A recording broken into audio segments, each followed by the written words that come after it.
Olá, meu nome é Zuleika Pires, eu sou formada em matemática pela PUC-Minas. Vou apresentar vídeos de matemática e estatística.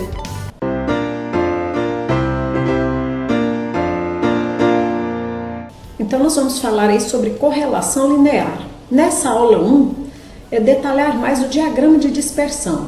Já na aula 2, eu vou mostrar o coeficiente de correlação. Pessoal, correlação linear é uma relação entre duas variáveis, sendo uma dependente e a outra independente. Ou seja, até que ponto uma variável é influenciada pela outra. Por exemplo, a idade de um carro é uma variável e o valor desse carro a outra variável. Será que isso vai influenciar? Será que o valor do carro vai alterar de acordo com a idade do carro? Será que essa influência é forte? Ou positiva? Ou negativa? Quando a influência é positiva, é porque à medida que uma delas aumenta, a outra também aumenta. Quando a influência é negativa, a variável independente aumenta, mas a dependente diminui. Nós vamos ver com mais detalhes. O diagrama de dispersão, ele nos mostra mais ou menos se essa relação é positiva, negativa, forte ou fraca, mas precisão mesmo, somente o coeficiente de correlação. Gente, então esse primeiro exemplo, eu vou mostrar como é que a gente faz um diagrama de dispersão manual. O ideal é fazer em recursos tecnológicos, por exemplo, Excel, né? Depois eu vou mostrar como é que a gente faz isso no Excel. É coisa bem simples. Esse aqui é investimento em propagandas e o retorno de vendas no mesmo período. Gente, valores fictícios, tá? Bom, quem que é X, quem que é Y? Se o problema não falar, a gente vai entender o seguinte, que aqui depende da outra, é o Y. Ou então, uma dica, o que acontece primeiro é o X. Então, no caso, primeiro a gente investe em propagandas para depois ver o retorno. Então, nesse caso, o investimento é X, que fica sempre no eixo horizontal, e o retorno de vendas é Y, que fica no eixo vertical. Bom, todo gráfico tem que ter um título, no caso, né? Colocar aqui o que é que se trata o eixo vertical, no caso vendas, e a sua devida unidade, no caso reais, né? E aqui o investimento em propagandas também em reais. Outra coisa, tem que ter uma escala, né? Não podemos colocar esses valores aqui exatamente. Então aqui eu coloquei de 50 em 50 e aqui eu coloquei de 500 em 500. Eu gosto de colocar tipo de 5 a 8 valores. Se colocar muitos valores, fica embolado.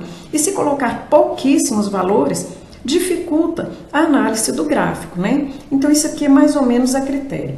Então vamos começar a marcar, né? 95 com 1.200. 95 eu vou ver onde que está aqui, olha só, está um pouquinho antes do 100, não é isso? Aí eu vou subindo aqui até chegar no 1.200, ó, até aqui está 1.000, então 1.200 é um pouquinho acima. Eu estou fazendo no olho, tá, gente? 125 com 1.000.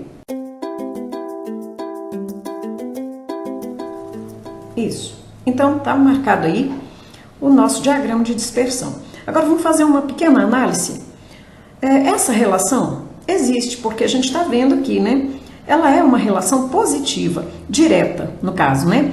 O que quer dizer isso? Que quando os valores de X crescem, ou seja, quando os investimentos crescem, as vendas também estão crescendo. Outra coisa, será que essa relação é forte? Eu creio que sim, porque olha só, essas bolinhas, elas estão mais ou menos querendo ser uma reta, não é mesmo? Quando isso acontece é porque a relação é forte. Agora, quando esses pontos estão muito espalhados, é porque a relação é fraca. Só que esse gráfico de dispersão, ele não mostra com precisão até que ponto essa relação é forte. Isso nós vamos obter com o coeficiente de correlação, que vai ser na aula 2 desse mesmo assunto aí de correlação linear. Vamos fazer uma pequena análise aí em 4 gráficos. Esse a gente já falou, né? A correlação é positiva porque à medida que os valores de X aumentam, Y também aumentam. E ela é forte porque os pontinhos estão se aproximando de uma reta. Já esse gráfico, a variável X é o preço de um produto e o Y é a quantidade de venda desse produto. Reparamos que a correlação é negativa, olha só, à medida que o preço aumenta, as vendas diminuem. E é uma relação forte, porque os pontinhos também estão mais ou menos se aproximando de uma reta. Esse aí, o X, representa a idade de um cliente e o Y representa o tanto que o cliente gastou em determinada loja.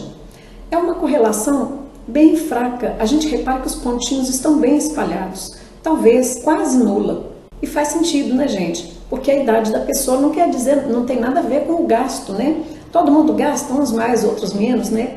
Então, vamos para o próximo. E olha essa que correlação bonita, perfeita. Os pontinhos estão exatamente formando uma reta. Ela está representando, por exemplo, a quantidade de pãezinhos que um cliente compra, e o Y é o valor que a pessoa vai pagar por esses pães. Então, essa é uma relação perfeita. Ela chega a ser uma função. Nesse caso, o coeficiente de correlação é igual a 1.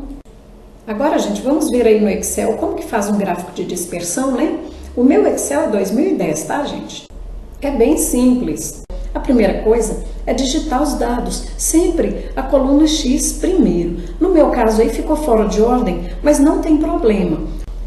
Em seguida, selecionar apenas os dados numéricos, tudo junto. Agora clique em inserir, logo em cima aí no menu principal da página. E vão aparecer aí algumas opções de gráfico e a gente escolhe dispersão. E depois é só escolher o modelinho do gráfico que a gente quer. Eu, por exemplo, gosto desse primeiro. E automaticamente vai aparecer o gráfico aí no meio da planilha. Ele aparece assim meio feinho, né? Mas a gente pode formatar do jeito que quiser. Colorir, olha só que bonitinho. Lembrando aí, né, gente, que tem que colocar o título do gráfico e o nome dos eixos, ó, vendas, investimentos. E bem legal também para você conferir seus trabalhos. Foi mostrado o gráfico de dispersão. Na aula 2, vai ser ainda correlação linear, mostrando o coeficiente de correlação. Por hoje é só. Obrigada a todos e até o próximo tópico.